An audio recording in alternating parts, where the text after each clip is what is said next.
Ang boss ko ay hindi kailanman tinawag ako sa opisina niya nang walang babala, at hindi rin siya kailanman mukhang natatakot sa kahit ano. Pero noong umagang iyon, nang ikinulong niya ang pinto sa likod ko at iniabot sa akin ang isang selyadong sobre, puno ng gulat ang mga mata niya. Lumapit siya nang napakalapit na naramdaman ko ang hininga niya at bumulong. "Huwag mong buksan to rito. Umuwi ka na. Mag-empake ng bag.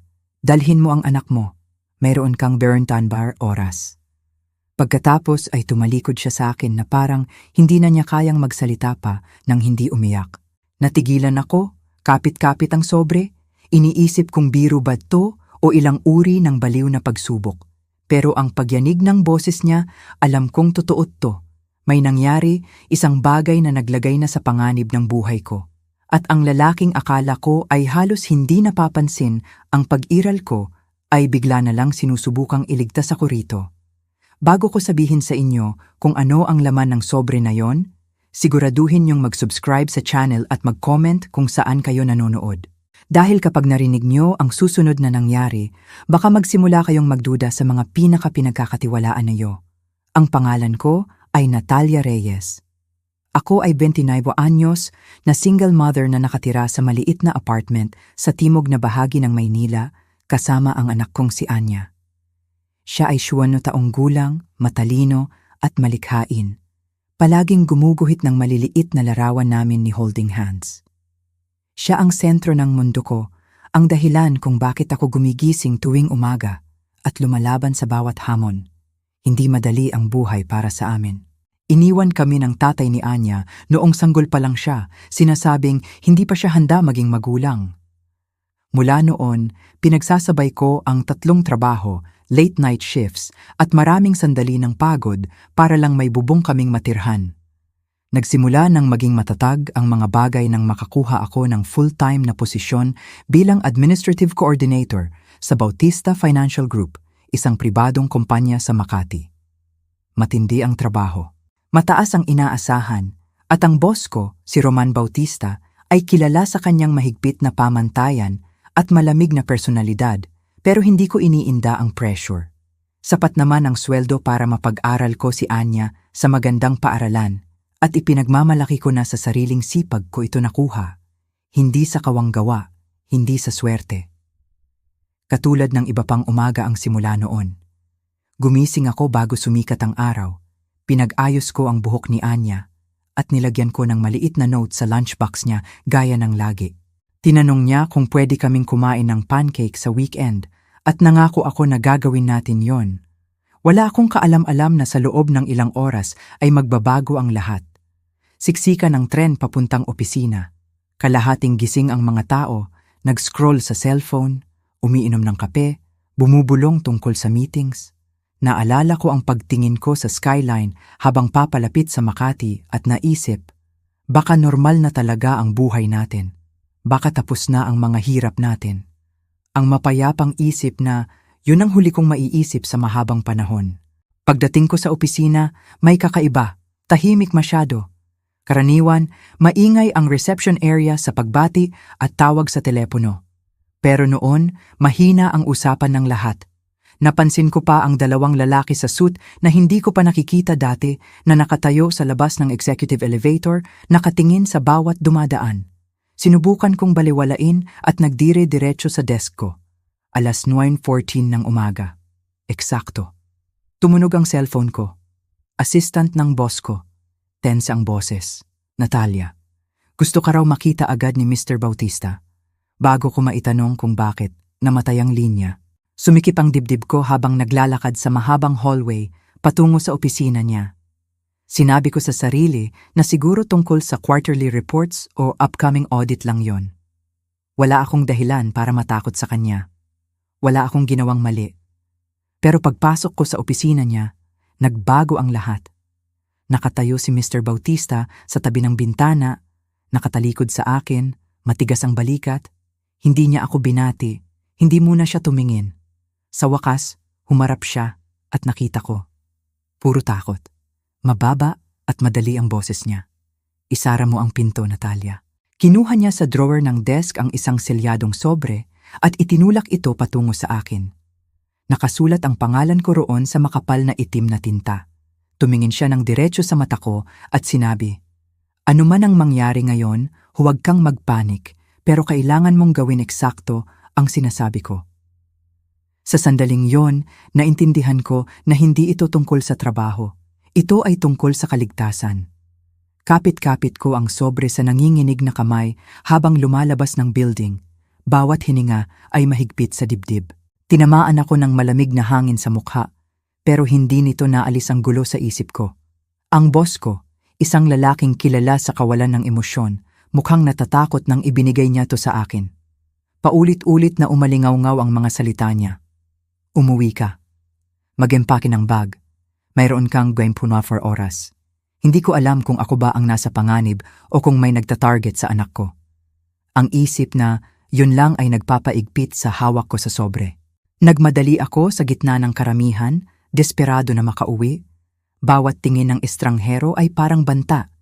Ikinandado ko ang pinto ng apartment at doblehin pa. Pagkatapos ay tumayo sa gitna ng sala, kapit ang sobre. Dumadagundong ang tibok ng puso ko sa tenga habang isinuksok ko ang daliri sa ilalim ng selyo at binuksan ito. 3 bagay ang laman. Isang one-way na tiket sa eroplano patungong Davao, Mindanao, alis alas 7:45 ng gabi ngayong araw. Isang prepaid phone na may iisang number lang na nakasave sa pangalang "Call Only This", at isang larawan ng anak kong si Anya na nakatayo sa labas ng paaralan niya kinunan mismo kaninang umaga. Nagyelo ang dugo ko. Nasa trabaho ako nang kinunan niyang larawan. May sumusubaybay sa kanya. May handwritten note din. Bahagyang lumabo ang tinta na parang mabilis na sinulat. "Alam nila kung ano ang nakita mo. Gawin mo eksakto ang itinuro. Kung mananatili ka sa Maynila pagkatapos ng hating gabi, pupuntahan ka nila at si Anya. Huwag kang magtiwala sa kahit kanino. Binabantayan ka." Nadulas ang phone mula sa kamay ko at tumama sa sofa. Nanghina ang mga paa ko. Ano ba ang nakita ko? Wala akong maisip na kakaiba.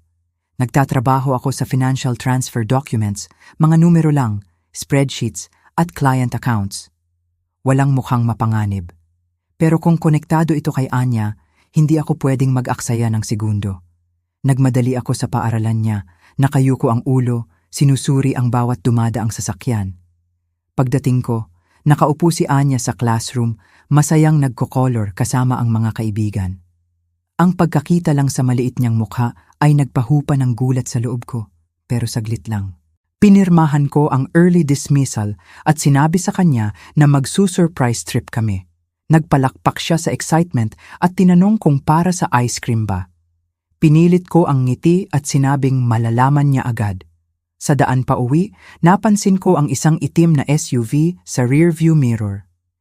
Ilang sasakyan ang layo, pero tuwing nagpapalit ako ng lane, sumusunod ito. Bumilis ang tibok ng puso ko. Hindi ko sinabi kay Anya para hindi siya matakot, pero kumuha ako ng ibang exit at umikot pabalik sa ibang kalsada. Lumitaw ulit ang SUV, sumikip ang lalamunan ko. Totoo na to. Ano man ang nangyayari, sinusundan kami. Pagdating namin sa apartment, mabilis akong gumalaw.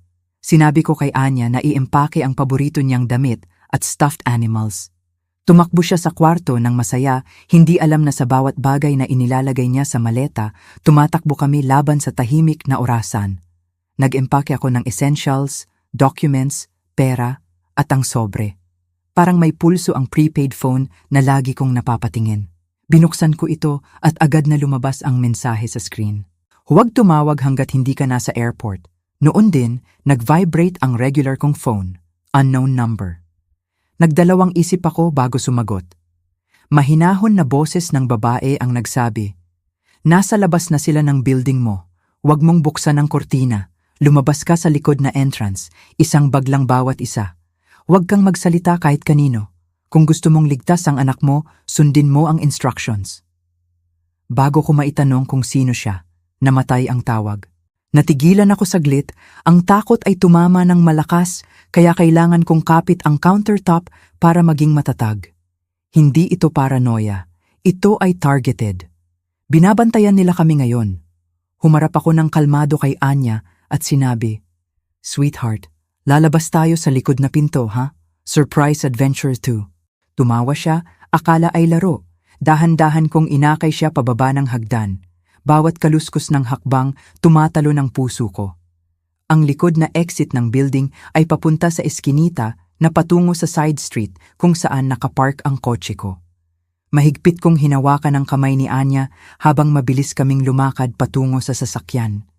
Habang sinusuotan ko siya ng seatbelt, may narinig akong nagpapatigilan sa akin. Boses ng lalaki mula sa itaas na nagsasalita sa radyo. Mahina, pero narinig ko ang ilang salita. Target has moved. They have the child. Dumaloy ang panik sa katawan ko, pero nagbigay din ito ng determinasyon. Kung nag-risk ang boss ko ng lahat para i-warn ako, totoo ang panganib at hindi ko kayang magduda sa kanya.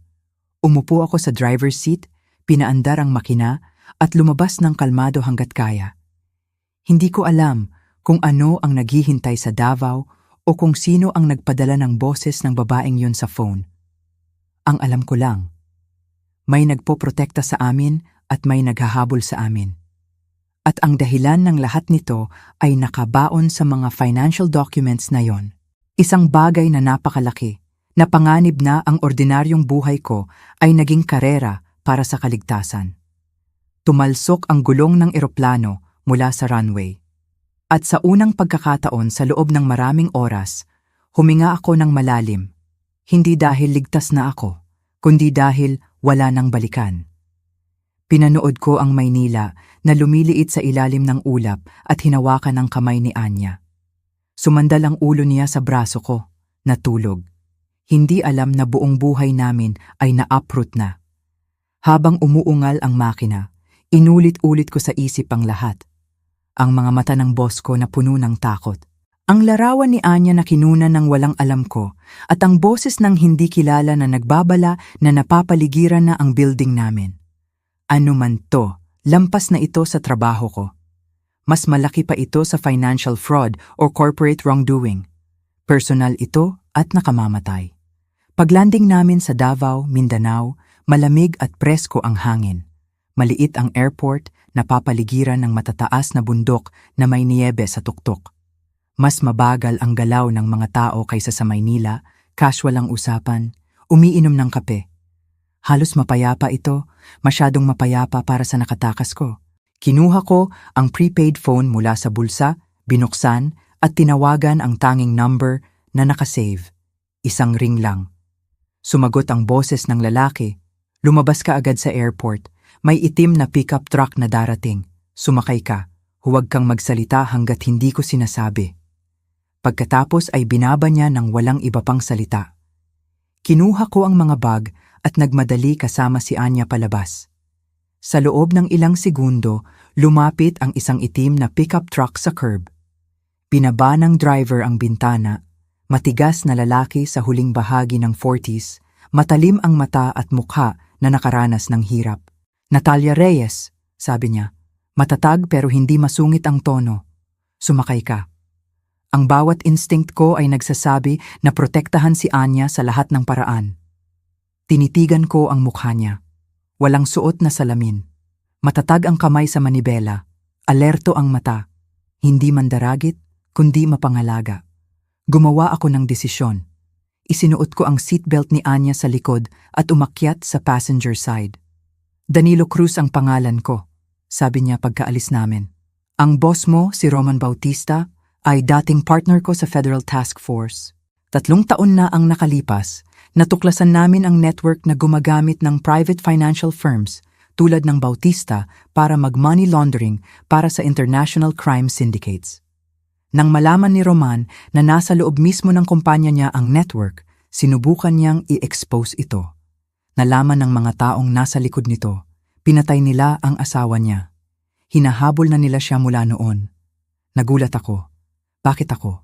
Empleyado lang ako. Wala akong alam. Tumingin ng diretso si Danilo sa akin. Mali ka roon. 2 araw na ang nakalipas, nagproseso ka ng transfer request para sa dormant account. Nang i-flag mo ang irregularity, hindi mo alam na natuklasan mo ang account na ginagamit nila para itago ang milyon. Nakita nila ang log. Alam nilang na-access mo ito. Ginagawa ka nilang loose end. Sumakit ang tiyan ko. Naalala ko ng malinaw. Nakita ko ang account na walang activity sa loob ng maraming taon na biglang nakatanggap ng 20 milyong transfer mula sa overseas source.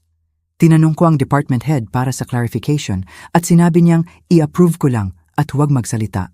Hindi ko naisip na ang isang click na yon ay magpapagulo sa buhay ko. Tumaas ang galit, nakikipaglaban sa takot. Kaya ginagawa nila to dahil akala nila may alam ako. Umiling si Danilo. Hindi akala, sigurado sila na nakita mo ang sapat para ma-expose sila. Hindi sila nagre-resgo. Lumiko ang truck mula sa main road, pataas sa bundok. Habang napapaligiran kami ng pine trees, nagpatuloy si Danilo. Alam ni Roman na binabantayan ka. Alam din niya na kung gagawa siya ng direct move, papatayin ka nila at ang anak mo, kaya ginawa niya ang tanging magagawa niya. Ginamit niya ang sarili bilang distraction para mabili ka ng oras. Tumama ng malakas ang bigat ng mga salita niya. Ang aking intimidating, distant boss na akala ko halos hindi ako kilala, nag-risk ng lahat para protektahan ako. Pinahinto ni Danilo ang truck sa isang liblib na cabin na nakatago sa mga puno. May usok sa chimney. Mukhang lugar na hindi hinawakan ng mundo, isang safe house. Pinatay niya ang makina at tiningnan ako ng seryoso. Dalawang pagpipilian mo. Maaari kang mawala kasama ang anak mo sa Federal Witness Protection, baguhin ang identity at hindi na tumingin pabalik. O kaya'y tumayo ka kasama namin. I-expose ang network at siguraduhin na hindi na sila makakasakit sa ibang pamilya, pero unawain mo ang halaga. Kung pipiliin mong lumaban, walang garantiya na makabalik ka pa sa dating buhay mo. Sumulyap ako kay Anya sa rearview mirror. Gising na siya, yakap ang backpack at nakatingin sa labas na may malalaking mata. Wala siyang kaalam-alam na sa susunod na ilang segundo ay gagawin ko ang desisyon na magdedetermina sa natitirang buhay namin. Humarap ako kay Danilo, dumadagundong ang puso sa takot pero may layunin din. Sa unang pagkakataon mula nang magsimula ang nightmare na to, naramdaman ko ang katotohanan na naninirahan sa loob ko. Hindi aksidente na napili ako. Inilagay ako sa posisyon na makakapagdulot ng pagbagsak ng buong operasyon nila. Hindi ako tatakbo, sabi ko. Hindi ko hahayaang maranasan ng ibang pamilya ang pinagdadaanan natin. Sabihin mo kung ano ang kailangan kong gawin. Tumango si Danilo ng isang beses na parang inaasahan na niya ang sagot na yon. At doon, nagbago ang lahat. Hindi na ako target na tumatakbo para sa kaligtasan. Ako ay ina na naghahanda para sa digmaan. Inakay ako ni Danilo papasok sa cabin. At pagkasara ng pinto sa likod namin, naramdaman ko ang tension sa hangin. Hindi lang safe house to. Ito ay command center. May mga mapa sa dingding na may pulang marker na nag-circle sa major cities, malapad na kahoy na table na puno ng files, flash drives, at stack ng documents. Sa gitna ay laptop na may military-grade encryption equipment. Lahat ng bagay sa lugar na to ay nagsasabi ng isang bagay, hindi ito taguan. Ito ay launching point. Tinuro ni Danilo ang upuan. Umupo ka. May kailangan kang makita. Umupo ako, kapit ang gilid ng table habang isinaksak niya ang flash drive sa computer. Lumitaw ang video sa screen. Nahuli ang hininga ko nang makita ko kung sino. Si Roman Bautista. Gusot ang buhok at may malalim na pasa sa gilid ng mukha. Nasa dimly lit room siya, direktang nagsasalita sa camera ng may urgency. Kung nanonood ka nito, Natalia, natagpuan na nila ako, pero hindi ka. Mabuti. Ibig sabihin, nauna si Danilo sa'yo. Huminto siya, lumunok ng mahirap. Hindi ko sinabi sa'yo kung bakit kita nakuha. Hindi dahil sa resume mo, dahil sa integridad mo. Naghahanap ako ng taong naniniwala pa rin sa paggawa ng tama kahit walang nakatingin. 2 araw na ang nakalipas nang tanungin mo ang 20 milyong transfer na kumpirma mo ang hinala ko. Nakita mo ang account. Nakita mo ang pangalang nakakabit.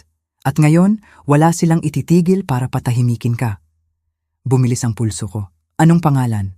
Mga numero lang ang nakita ko sa document, walang pangalan.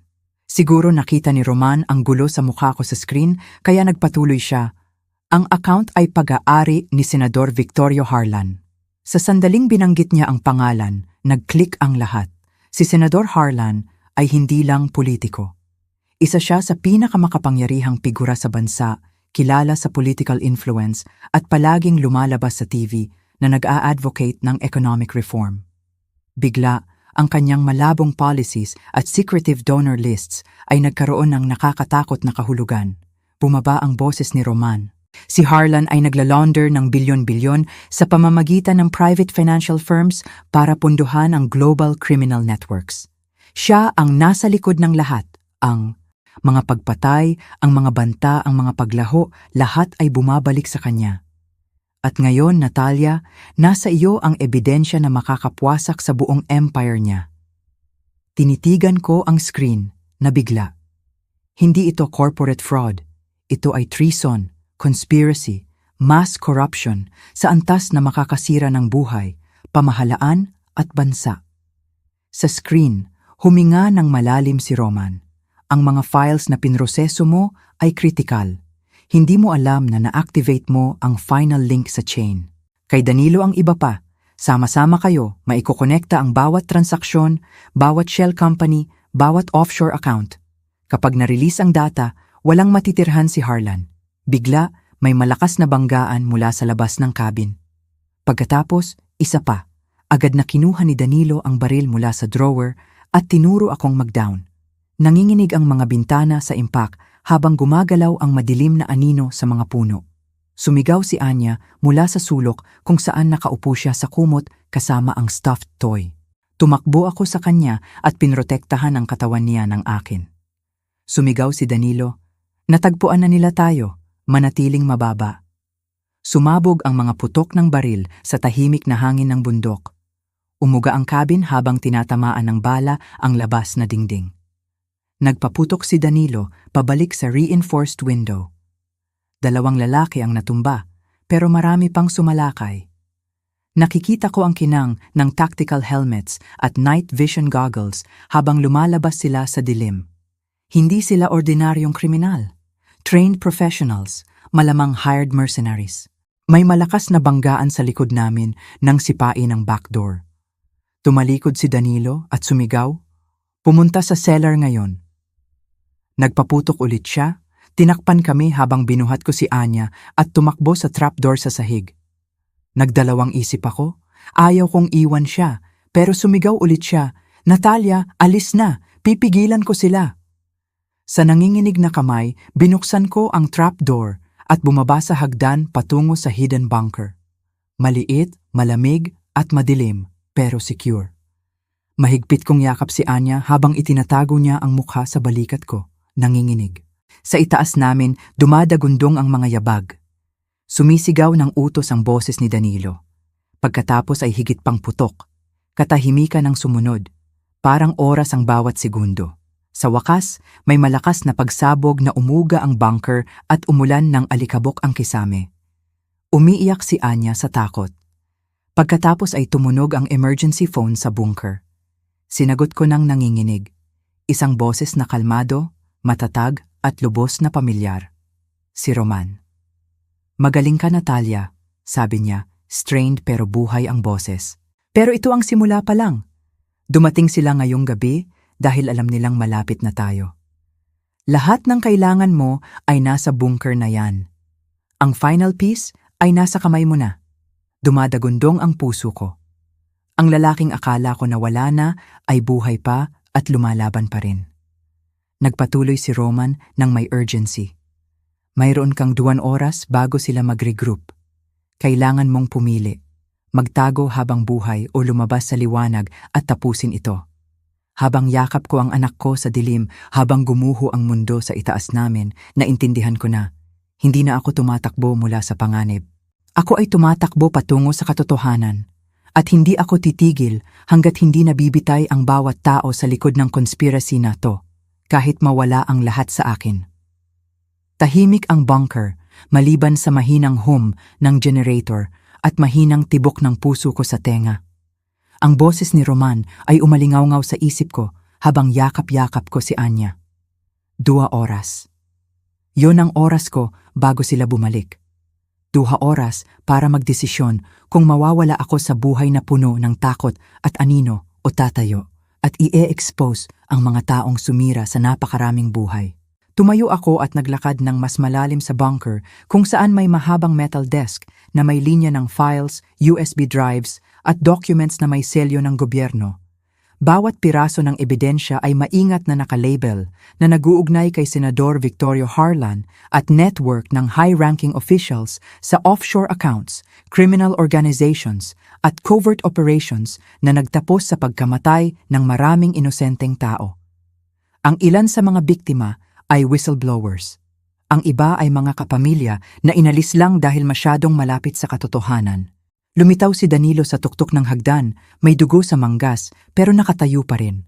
Mababa pero matatag ang boses niya habang bumababa. Nag-withdraw muna sila. Akala nila kinuha tayo ng pagsabog. May window tayo pero hindi malaki. Tiningnan ko siya at sinabi ang mga salitang nabuo na sa loob ko. Hindi na ako tatakbo. Matatapos ito ngayon. Tumango si Danilo ng isang beses na parang alam na niya na sasabihin ko, yon. Inilagay niya ang secure satellite laptop sa harap ko at ikinonekta ang final encrypted drive na may master file ni Roman. Habang nagpo-power on ang system, may alert na lumabas sa screen. Press enter to begin full global data release.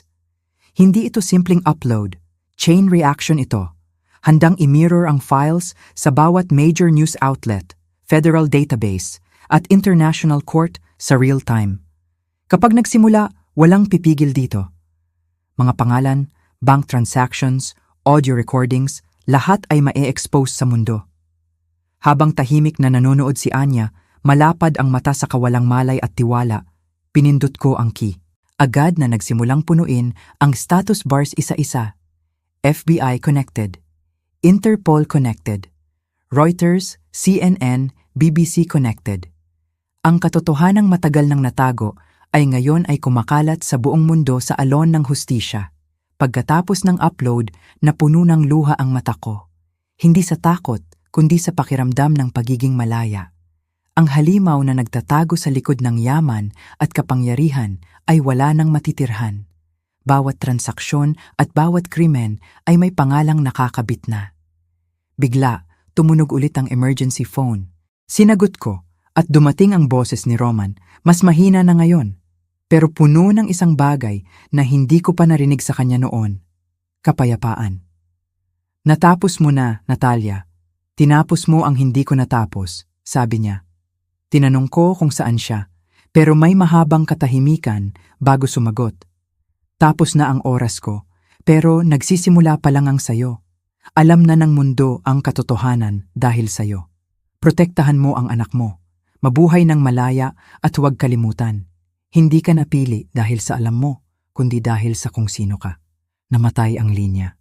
Sa loob ng ilang oras, sumabog ang news alerts sa bawat screen. Inaresto ng federal agents ang high-ranking officials. Dinakip si Senador Harlan sa private airstrip habang sinusubukang tumakas sa bansa. Nag-alsa ang protesta, hiniling ng publiko ang hustisya. Nagbukas ang investigasyon sa buong mundo at napilitan ang government agencies sa transparency. Isa ito sa pinakamalaking political takedown sa kasaysayan ng Pilipinas. Pero kasabay ng tagumpay ay may halaga. Tinulungan kami ni Danilo na mag-relocate pansamantala habang naglalagay ng security sa paligid namin. Nag-alok ang gobyerno ng witness protection, bagong identity, at bagong buhay kahit saan namin gusto. Sa unang pagkakataon sa loob ng mga buwan, natulog ako ng walang takot. Natulog ng mahimbing si Anya sa tabi ko, yakap ang stuffed animal, hindi alam na binago lang ng nanay niya ang takbo ng kasaysayan. Lumipas ang mga linggo. Nag-adjust ang mundo sa bagong realidad. At isang umaga, habang pinapanood ko ang pagsikat ng araw sa tahimik na tanawin ng bundok, umakyat si Anya sa kandungan ko at tiningnan ako ng kanyang maliwanag na mata. "Nanay," sabi niya ng mahina, "wala na ba ang masasamang tao?" Yakap-yakap ko siya at sumagot, "Wala na sila at hindi na sila makakasakit sa atin kahit kailan pa." Sa sandaling yon, naintindihan ko ng malalim. Hindi ito kwento tungkol sa pagtakas sa takot. Ito ay kwento tungkol sa pagharap dito. Sa pagtayo kapag mas madali sanang magtago, tungkol sa ordinaryong babae na pumili lumaban para sa katotohanan dahil mahalaga ang katotohanan. Hindi lahat ay tatawagin na i-expose ang global corruption. Pero lahat, sa ilang punto ng buhay, ay haharap sa sandali kung saan kailangang pumili sa pagitan ng takot at tapang, katahimikan at katotohanan, pag-survive at tunay na pamumuhay. At kapag dumating ang sandaling yon, sana maalala nila ang kwentong ito, hindi bilang kwento ng panganib, kundi bilang patunay kung ano ang kaya ng isang tao kapag tumanggi silang masira. Ang pangalan ko ay Natalia Reyes. Hindi ako naging bayani. Ako ay ina na nagmamahal sa anak niya at ang pagmamahal na yon ang nagpangahas sa akin. Kung naantig sa iyo ang kwentong ito, siguraduhin mong mag-subscribe ngayon at sabihin mo sa comments kung saan ka nanonood dahil baka ang susunod na kwento ay nangyayari na sa lungsod mo, sa trabaho mo o sa kapitbahayan mo.